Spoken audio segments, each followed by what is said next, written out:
E-Classroom, sponsored by রাষ্ট্রীয় মাধ্যমিক শিক্ষা অভিযান, ত্রিপুরা রাজ্য মিশন। মাধ্যমিক স্তরের শিক্ষার গুণগত মানকে সুনিশ্চিত করার লক্ষ্যে রাষ্ট্রীয় মাধ্যমিক শিক্ষা অভিযান, ত্রিপুরা রাজ্য মিশন কর্মরত মাধ্যমিক স্তরের শিক্ষক ও বিদ্যালয় প্রধানদের প্রশিক্ষণ, বিজ্ঞান শিক্ষণ সামগ্রী প্রদান, ছাত্রীদের আত্মরক্ষামূলক প্রশিক্ষণ, মেধায় পিছিয়ে পড়া ছাত্রছাত্রীদের বিশেষ শিক্ষাদান, প্রতিবন্ধীদের জন্য অনুদান, রাজ্যে কলা উৎসব আয়োজন সহ অন্যান্য কর্মসূচি রূপায়ণ করছে। জানেন কি, বিদ্যালয় ছুট সারা দেশের একটি জ্বলন্ত সমস্যা। এই সমস্যা সমাধানে রাষ্ট্রীয় মাধ্যমিক শিক্ষা অভিযানের উদ্যোগে আগামী 1 জানুয়ারি থেকে সপ্তাহব্যাপী বিদ্যালয় ফিরে চলো কর্মসূচি গ্রহণ করা হয়েছে। 14 থেকে 16 বছর বয়সী সমস্ত ছেলে মেয়েদের মাধ্যমিক শিক্ষা সম্পূর্ণ করার জন্য আপনারা সবাই এগিয়ে আসুন। মাঝপথে যারা লেখাপড়া ছেড়ে দিয়েছো বন্ধুরা, তোমরা বিদ্যালয়ে আবার ফিরে এসো। রাষ্ট্রীয় মাধ্যমিক শিক্ষা অভিযান।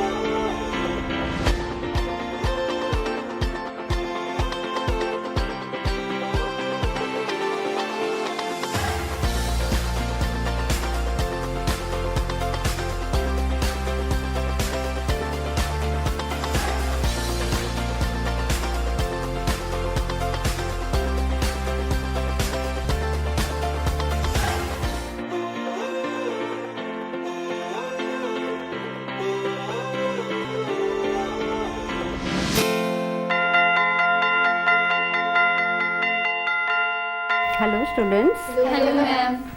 আমার হাতে একটা চক আছে। আমি চকটাকে ভাঙলাম, 2 ভাগ হয়ে গেল। আরও যদি ভাঙতে থাকি আস্তে আস্তে চকটা গুঁড়ো হয়ে যাবে, মানে ছোট ছোট কণায় পরিণত হবে। এই কণাগুলি আমরা দেখতে পাচ্ছি, তাই তো? আরও যদি ছোট করতে থাকি তাহলে একসময় এমন কণা পাবো যা আমরা চোখে দেখতে পাবো না। সবচেয়ে ছোট কণাটাকে কি বলা হয়? অণু। আর অণুকে যদি আরও আমরা ভাগ করি কি পাবো? পরমাণু। তাহলে চলো আজকে আমরা অণু এবং পরমাণু নিয়ে আলোচনা করি। ভারতীয় দার্শনিক কণাদ সর্বপ্রথম ধারণা করেন যে সমস্ত পদার্থ অতি ক্ষুদ্র কণার সমন্বয়ে গঠিত। কিন্তু পরমাণুর গঠন সম্পর্কে সর্বপ্রথম সুনির্দিষ্ট বৈজ্ঞানিক মতবাদ দেন ব্রিটিশ বিজ্ঞানী জন ডাল্টন। ডাল্টনের পরমাণুবাদ নামে সেটা খ্যাত। তো ডাল্টনের পরমাণুবাদের স্বীকার্য বিষয়গুলো হলো যে কোনো পদার্থ অতি ক্ষুদ্র কণার সমন্বয়ে গঠিত, এই কণাগুলিকে বলা হয় পরমাণু। পরমাণু অবিভাজ্য। একই মৌলের সমস্ত পরমাণুর ওজন, আকার, ধর্ম অভিন্ন হয়। বিভিন্ন মৌলের পরমাণুগুলির ওজন, আকার, ধর্ম ভিন্ন ভিন্ন হয়। 2 বা তার বেশি মৌলের রাসায়নিক সংযোগের সময় পরমাণুগুলি পূর্ণ সংখ্যার সরল অনুপাতে যুক্ত হয়ে যৌগিক পরমাণু গঠন করে। পরমাণু সৃষ্টিও করা যায় না, আবার ধ্বংসও করা যায় না। তাহলে ডাল্টনের পরমাণুবাদের আলোকে পদার্থ গঠনের মূল বা আদি কণা কি? পরমাণু, তাই তো? তারপরে বিজ্ঞানের অগ্রগতির সঙ্গে সঙ্গে ডাল্টনের পরমাণুবাদের অনেক ত্রুটি ধরা পড়েছে এবং সেগুলি সংশোধনও করা হয়েছে। কিন্তু রসায়ন বিজ্ঞানের মূল ভিত্তি হলো ডাল্টনের এই পরমাণুবাদ। তারপর 1811 সালে ইতালীয় বিজ্ঞানী অ্যাভোগাড্রো আরও এক প্রকার কণার অস্তিত্ব কল্পনা করেন এবং নাম দেন অণু বা মলিকিউল। অ্যাভোগাড্রোর মতে পদার্থের গঠনে 2 প্রকারের অতি ক্ষুদ্র কণা অংশগ্রহণ করে, পরমাণু এবং অণু। পরমাণু অবিভাজ্য, রাসায়নিক বিক্রিয়ায় অংশগ্রহণ করে, স্বাধীন অস্তিত্ব থাকতেও পারে আবার নাও পারে। অণু স্বাধীনভাবে অবস্থান করতে পারে, তার মধ্যে পদার্থের যাবতীয় ধর্ম বর্তমান থাকে। অণু বিভাজ্য, রাসায়নিক বিক্রিয়ার সময় অণুগুলি বিভাজিত হয়ে পরমাণু সৃষ্টি করে। অণু 2 প্রকার, মৌলিক অণু এবং যৌগিক অণু। তাহলে মৌলিক অণু কোনগুলো? যেসব অণু একই মৌলের পরমাণু নিয়ে গঠিত তাদেরকে বলা হয় মৌলিক অণু। যেমন দেখো hydrogen, oxygen, helium, carbon, ozone, আরও অনেক আছে মৌলিক অণু। ম্যাম, হিলিয়ামের সাথে 2 হবে না কেন? হিলিয়ামের সাথে 2 হবে না কারণ হিলিয়ামের একটি অণু একটি পরমাণু নিয়েই গঠিত। কার্বনের ক্ষেত্রেও দেখো তাই, একটি অণু একটি পরমাণু দিয়েই গঠিত। হাইড্রোজেন, অক্সিজেনের বেলাতে কি হচ্ছে, 2টো করে পরমাণু নিয়ে একটা অণু হচ্ছে। আবার ওজনের বেলায় দেখো 3টি পরমাণু দিয়ে একটি অণু। ফসফরাস P4, ফসফরাসের ক্ষেত্রে 4টি পরমাণু নিয়ে ফসফরাসের একটি অণু হয়। এই যে সংখ্যা, মানে যে কয়টি পরমাণু নিয়ে একটা অণু গঠিত হয় সেই সংখ্যাকে বলা হয় পারমাণবিকতা। তাহলে হিলিয়াম এবং কার্বনের পারমাণবিকতা কত? 1। হাইড্রোজেন, অক্সিজেনের পারমাণবিকতা 2। ওজনের কত হচ্ছে? 3। আর ফসফরাসের 4। বুঝতে পেরেছো? এবারে আমরা পড়ব যৌগিক অণু। যেসব অণু একাধিক মৌলের পরমাণু দিয়ে গঠিত তাদেরকে বলা হয় যৌগিক অণু। যেমন জল হাইড্রোজেন এবং অক্সিজেন পরমাণু নিয়ে গঠিত। সালফুরিক অ্যাসিড কি কি আছে? Hydrogen, sulphur, oxygen. অ্যামোনিয়াতে কি কি আছে? নাইট্রোজেন আর হাইড্রোজেন। বুঝতে পেরেছো? এবারে আমরা পড়ব পারমাণবিক ভর। ডাল্টনের পরমাণুবাদ প্রকাশের অনেক বছর পরেও বিজ্ঞানীরা পরমাণুর ভর গণনা করার জন্যে কোনো সঠিক পদ্ধতি উদ্ভাবন করতে পারেননি। তার প্রধান কারণ কি? পরমাণু খুব ছোট, কোনো তুলাদণ্ডের সাহায্যে পরমাণুর ভর নির্ণয় করা সম্ভব নয়। তখন বিজ্ঞানীরা একটি তুলনামূলক বা আপেক্ষিক ভরের সাহায্যে পরমাণুর ভরকে প্রকাশের সিদ্ধান্ত নেন, আর এই আপেক্ষিক ভরকেই বলা হয় পারমাণবিক ভর। কোনো মৌলের একটি পরমাণু একটি কার্বন 12 পরমাণুর ভরের 12/1 তুলনায় যত গুণ ভারী সেই তুলনামূলক সংখ্যাকেই বলা হয় পারমাণবিক ভর। তাহলে আমরা এই যে স্কেলের নাম বলে দিই। স্কেলের নাম হলো কার্বন স্কেল, আর এই স্কেলটা উদ্ভাবন করেছেন বিজ্ঞানী নীর এবং ওলান্ডু। তো এই স্কেল অনুসারে হাইড্রোজেনের পারমাণবিক ভর হয় 1.008, অক্সিজেনের পারমাণবিক ভর হয় 15.999, নাইট্রোজেনের পারমাণবিক ভর হয় 14.006। কিন্তু ক্যালকুলেশনের সুবিধার্থে এদেরকে পূর্ণ সংখ্যা ধরা হয়। যেমন হাইড্রোজেনের ধরা হয় 1, অক্সিজেনের ধরা হয় 16, আর নাইট্রোজেনের ধরা হয় 14। ম্যাম, C12 কি? হ্যাঁ বসো, বলছি। C12 হলো কার্বনের একটি আইসোটোপ। কার্বনের 3টি আইসোটোপ আছে, কার্বন 12, কার্বন 13 এবং কার্বন 14। এই স্কেলে কার্বন 12 আইসোটোপটিকে স্ট্যান্ডার্ড হিসাবে ধরা হয়। প্রকৃতিতে অনেক মৌল আছে যেগুলো একের বেশি আইসোটোপের সংমিশ্রণ হিসাবে থাকে এবং তাদের পরিমাণও নির্দিষ্ট প্রকৃতিতে। তো এই সব মৌলের পারমাণবিক ভর বের করার সময় তাদের আইসোটোপগুলির পারমাণবিক ভরের গড় নেওয়া হয়। যেমন ধরো ক্লোরিন, 2টো আইসোটোপ আছে, ক্লোরিন 35 এবং ক্লোরিন 37। ক্লোরিন 35 এর পরিমাণ 75% আর ক্লোরিন 37 এর পরিমাণ 25%। তো ক্লোরিনের পারমাণবিক ভর কিভাবে বের করা হয়? এই দুটোর গড় নেওয়া হয়। তার মানে 35 × 75 প্লাস 37 × 25 ডিভাইডেড বাই 100 করে ক্লোরিনের পারমাণবিক ভর হয় 35.5। বুঝতে পেরেছ? পারমাণবিক ভরের কোনো একক নেই, কিন্তু পারমাণবিক ভরকে যদি গ্রাম এককে প্রকাশ করা হয় তখন তাকে বলা হয় গ্রাম পারমাণবিক ভর। যেমন হাইড্রোজেনের গ্রাম পারমাণবিক ভর কত? 1 গ্রাম।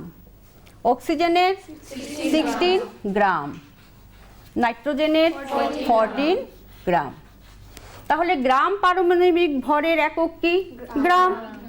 আবার পারমাণবিক ভরকে গ্রামে প্রকাশ করলে যত গ্রাম হয় তত গ্রাম ভরকে বলা হয় সেই মৌলের 1 গ্রাম পরমাণু। তার মানে 1 গ্রাম পরমাণু হাইড্রোজেন কি হবে? 1 গ্রাম হাইড্রোজেন। 1 গ্রাম পরমাণু অক্সিজেন সমান 16 গ্রাম অক্সিজেন। 1 গ্রাম পরমাণু নাইট্রোজেন সমান 14 গ্রাম নাইট্রোজেন। বুঝতে পেরেছ? পারমাণবিক ভর একক, অ্যাটমিক মাস ইউনিট, সংক্ষেপে বলা হয় AMU। আমরা কি দেখলাম? পারমাণবিক ভরের কোনো একক নেই, তাই পারমাণবিক ভর মৌলের সঠিক ভর নির্দেশ করে না। তখন বিজ্ঞানীরা পরমাণুর ভর সঠিকভাবে বের করার জন্য আরেকটি এককের প্রচলন করেন, যাকে বলা হয় পারমাণবিক ভর একক, সংক্ষেপে AMU। সেই একক অনুযায়ী 1 AMU হলো একটি কার্বন 12 পরমাণুর প্রকৃত ভরের 12 ভাগের 1 অংশ এবং এর মান 1.6605 into 10 to the power -24 gram.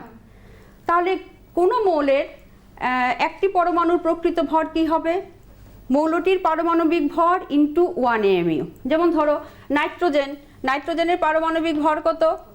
14 into 1 AMU, তার মানে 14 AMU। এখন AMUর পরিবর্তে ইউ অক্ষরটি লেখা হয়। ইউ মানে ইউনিফাইড মাস। বুঝেছ? পুষ্টিকর খাদ্য এবং শিক্ষা আমাদের নিতান্ত প্রয়োজনীয় জিনিস। আপনি কি জানেন বর্তমানে ত্রিপুরায় বিদ্যালয় শিক্ষা দপ্তরের অধীনে মধ্যাহ্ন আহার প্রকল্পের উদ্যোগে সবকটি বিদ্যালয়ে সবজি বাগান গড়ে তোলা হচ্ছে। ছাত্রছাত্রীদের পুষ্টিকর খাদ্য প্রদান করার লক্ষ্যে সেই বাগানে উৎপাদিত সার এবং কীটনাশকবিহীন সবজি প্রথম থেকে অষ্টম শ্রেণীর শিক্ষার্থীদের মিড ডে মিলে ব্যবহার করা হয়। চলুন শিক্ষার্থীদের স্বাস্থ্যকর এবং নির্ভেজাল খাদ্য প্রদান ও সুস্থ সমাজ গড়ার লক্ষ্যে আমরা সবাই এগিয়ে আসি এবং প্রত্যেকটি বিদ্যালয়ে সবজি বাগান গড়ে তুলতে বিদ্যালয় কর্তৃপক্ষকে সাহায্য করি।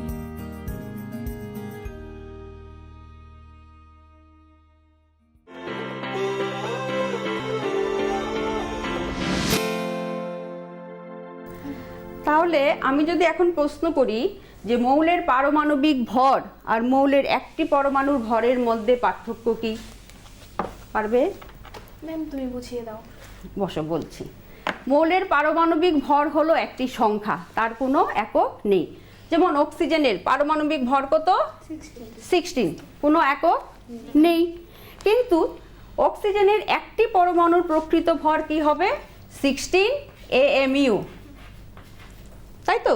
তাহলে 16 ইন্টু AMUর মান বসাই আমরা 1.6605 into 10 to the power -24 gram.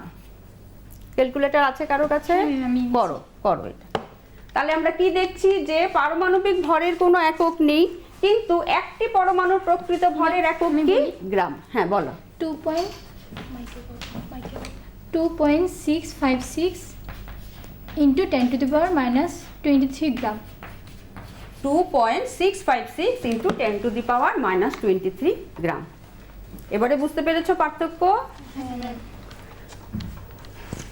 Next আমরা পড়ব আণবিক ভর। পারমাণবিক ভরের মতো আণবিক ভরও একটি সংখ্যা, তারও কোনো একক নেই। আণবিক ভর কাকে বলা হচ্ছে? কোনো মৌল বা যৌগের একটি অণুর ভর একটি কার্বন 12 পরমাণুর ভরের 12 ভাগের 1 অংশের তুলনায় যত গুণ ভারী, সেই তুলনামূলক সংখ্যাকেই বলা হচ্ছে আণবিক ভর। এই স্কেলটাকেও বলা হয় কার্বন স্কেল। তো এই স্কেল অনুযায়ী হাইড্রোজেনের আণবিক ভর হচ্ছে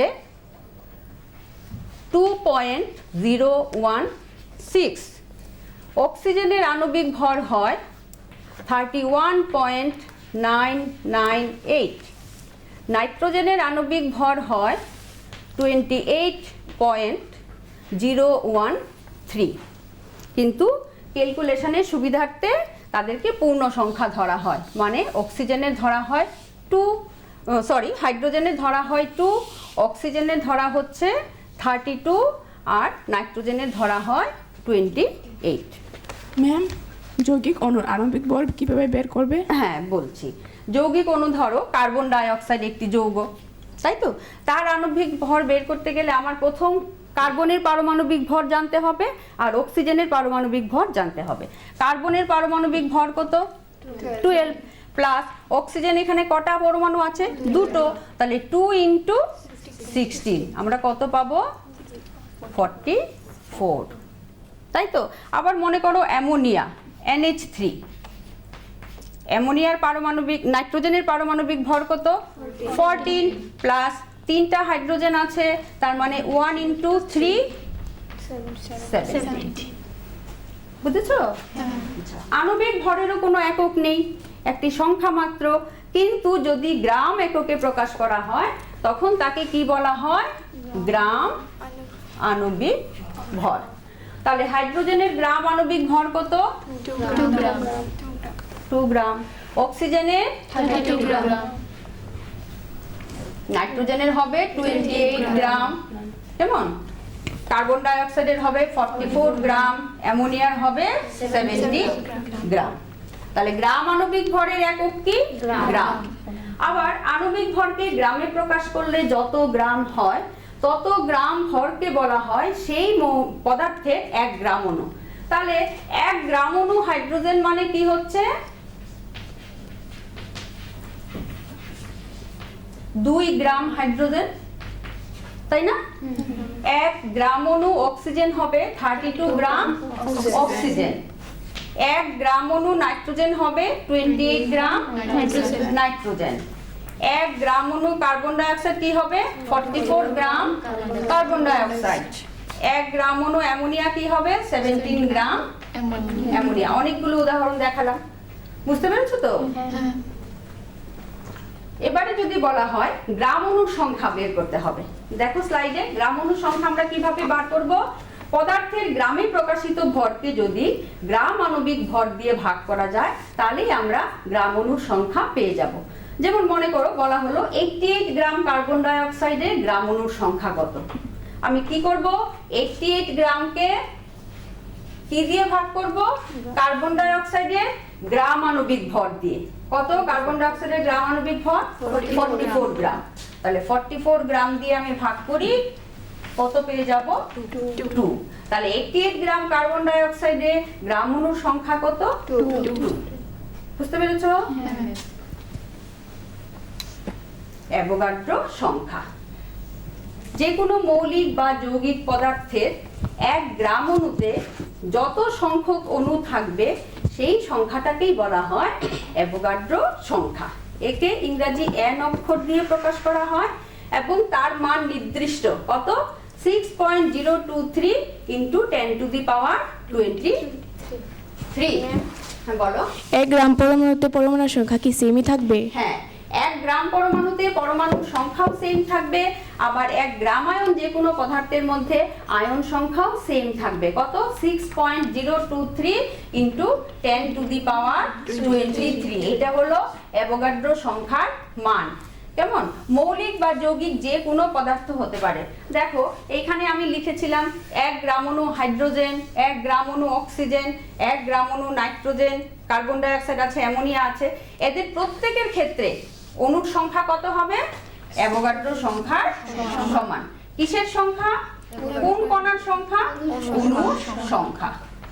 এখানে মৌলিক পদার্থ আছে, যৌগিক পদার্থ আছে। হাইড্রোজেন, অক্সিজেন, নাইট্রোজেন মৌলিক, কার্বন ডাই অক্সাইড, অ্যামোনিয়া যৌগিক। কিন্তু মৌলিক যৌগিক যাই হোক না কেন 1 গ্রাম অণুতে অণুর সংখ্যা কত? অ্যাভোগাড্রো সংখ্যার সমান। আবার এখানে দেখো 1 গ্রাম পরমাণু হাইড্রোজেন, 1 গ্রাম পরমাণু অক্সিজেন, 1 গ্রাম পরমাণু নাইট্রোজেন, এদের প্রত্যেকের ক্ষেত্রে সংখ্যাটা হবে এত। কিসের সংখ্যা? অ্যাভোগাড্রো সংখ্যা তো এইটা, পরমাণুর সংখ্যা। গ্রাম পরমাণু যেহেতু এদের ক্ষেত্রে কি হবে? পরমাণুর সংখ্যা কত? অ্যাভোগাড্রো সংখ্যার সমান, মানে 6.023 ইন্টু 10 টু দি পাওয়ার 23। বুঝেছো?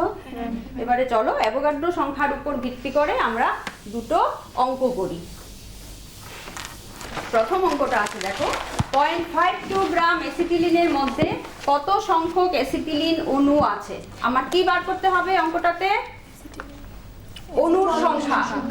আমাকে বার করতে হবে অণুর সংখ্যা। অ্যাসিটিলিনের সংকেত জানো?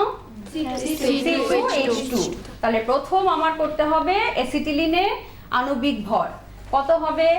দুটো কার্বন মানে 2 × 12 প্লাস দুটো হাইড্রোজেন মানে 2 × 1 কত হয়ে গেল? 26। তাহলে অ্যাসিটিলিনের আণবিক ভর 26 গ্রাম, আণবিক ভর কত? 26 গ্রাম।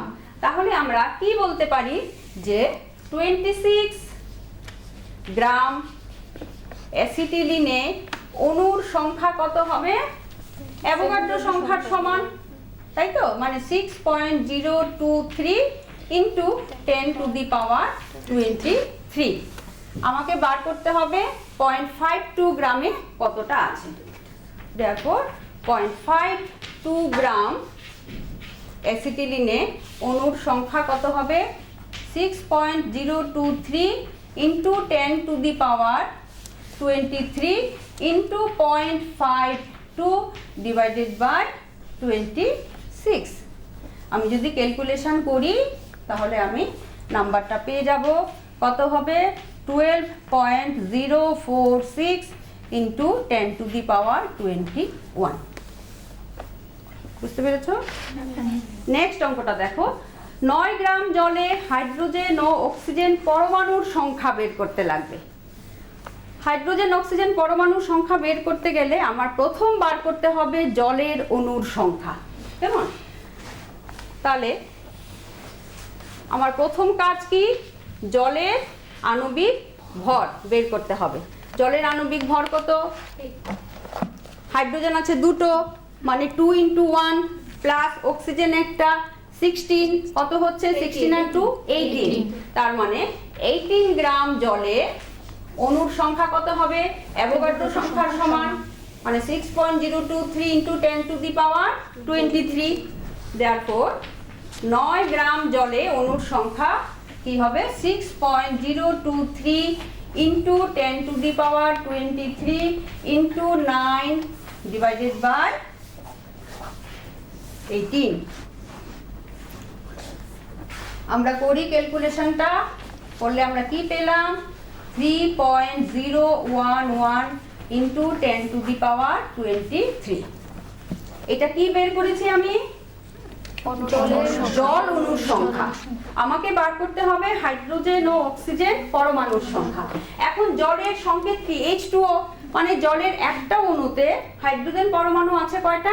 দুটো, আর অক্সিজেন আছে একটা। তাহলে এতগুলি জল অণুতে হাইড্রোজেন পরমাণু কয়টা থাকবে? তার ডাবল থাকবে। তার মানে হাইড্রোজেন পরমাণুর সংখ্যা হবে এই সংখ্যাটা ইন্টু 2। এই সংখ্যাটা ইন্টু 2 হবে হাইড্রোজেন পরমাণুর সংখ্যা। আমরা যদি মাল্টিপ্লাই করি পেয়ে যাব 22 ইন্টু 10 টু দি পাওয়ার 23। আর অক্সিজেন পরমাণুর সংখ্যা কি হবে? একটা অণুতে একটাই থাকে অক্সিজেন পরমাণু, তাহলে এতগুলি অণুতে অক্সিজেন পরমাণু কি থাকবে? সেম। তার মানে 3.011 ইন্টু 10 টু দি পাওয়ার 23। বুঝেছো? নেক্সট আমরা পড়ব মোল। IUPAC সুপারিশ অনুসারে মোল হলো পদার্থের পরিমাণের SI একক। কোনো পদার্থের 1 মোল বলতে সেই পরিমাণ পদার্থকে বোঝায় যার মধ্যে ওই পদার্থের উপাদান কণার সংখ্যা কার্বন 12 আইসোটোপের 0.012 কেজি পরিমাণে যত সংখ্যক কার্বন পরমাণু বর্তমান তার সমান। তাহলে তোমাদের মনে প্রশ্ন আসতে পারে না, উপাদান কণিকা কি? উপাদান কণিকা? হ্যাঁ বসো, বলছি, আমি সেটাই বলছিলাম। উপাদান কণা হলো, উপাদান কণা বলতে এখানে অণু, পরমাণু, আয়ন, মূলক এদেরকে বোঝানো হয়েছে। এখন কার্বন 12 আইসোটোপের 0.012 কেজি, হ্যাঁ, বা 012 কেজি মানে কত, 12 গ্রাম। তাহলে 0.012 কেজি বা 12 গ্রামে কণার সংখ্যা হলো, কার্বন পরমাণুর সংখ্যা হলো অ্যাভোগাড্রো সংখ্যার সমান। তার মানে কি, 1 মোল যে কোনো পদার্থে কণার সংখ্যা কি হবে, অ্যাভোগাড্রো সংখ্যার সমান। সেই কণা বিভিন্ন রকম হতে পারে, অণু, পরমাণু, মূলক, আয়ন, বিভিন্ন রকম হতে পারে, কিন্তু সংখ্যাটা কি হবে, অ্যাভোগাড্রো সংখ্যার সমান। তাহলে আমরা কি লিখতে পারি, 1 মোল অণুতে অণুর সংখ্যা সমান সমান কি হবে, হ্যাঁ, অ্যাভোগাড্রো সংখ্যা সমান। আবার 1 মোল পরমাণুতে পরমাণুর সংখ্যা সমান সমান কি হবে, 1 মোল আয়নে আয়ন সংখ্যা সমান 1 মোল মূলকের সংখ্যা সমান কি হচ্ছে, অ্যাভোগাড্রো সংখ্যা, মানে 6.023 into 10 to the power 23।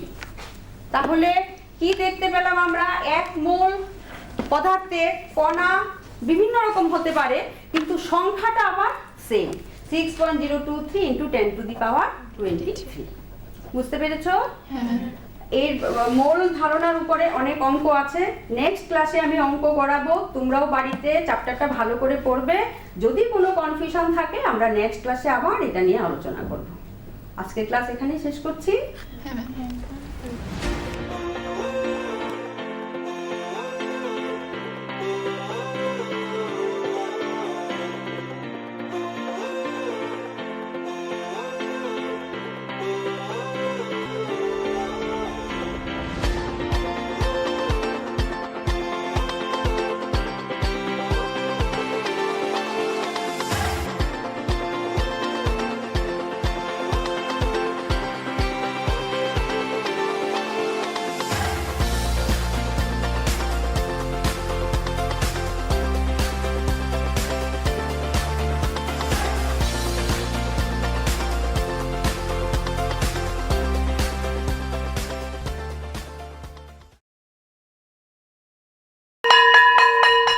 Drop আউটের ঘুচিয়ে ক্ষত, স্কুলে পড়ুয়ার বাড়ছে ভিড়, সর্বশিক্ষা মিড ডে মিলে স্কুল সকলের আশার নীড়। রাজ্যের 6 থেকে 14 বছরের সব শিশুদের বিদ্যালয়ের আঙিনায় এনে তাদের বুনিয়াদী শিক্ষা সুনিশ্চিত করতে সর্বশিক্ষা অভিযান বদ্ধপরিকর। তাদের শিক্ষার সুবিধার জন্য রয়েছে বিনামূল্যে পাঠ্য বই, বিদ্যালয়ের পোশাক, উন্নতমানের পড়াশোনা, স্বাস্থ্যসম্মত শৌচাগার, বিশুদ্ধ পানীয় জল, পুষ্টিকর মধ্যাহ্ন আহার, খেলাধুলার ব্যবস্থা এবং আরও অনেক কিছু। হ্যাঁ, তাই দেরি না করে আজই আপনার এলাকার সব শিশুদের নিকটবর্তী সরকারি বিদ্যালয়ে ভর্তি হতে উৎসাহিত করুন। E-Classroom was sponsored by রাষ্ট্রীয় মাধ্যমিক শিক্ষা অভিযান, ত্রিপুরা রাজ্য mission. The author has presented a pen picture, a very beautiful and vivid pen picture of his grandmother. And the story starts with the line, "My grandmother, like everyone's grandmother, is an old lady."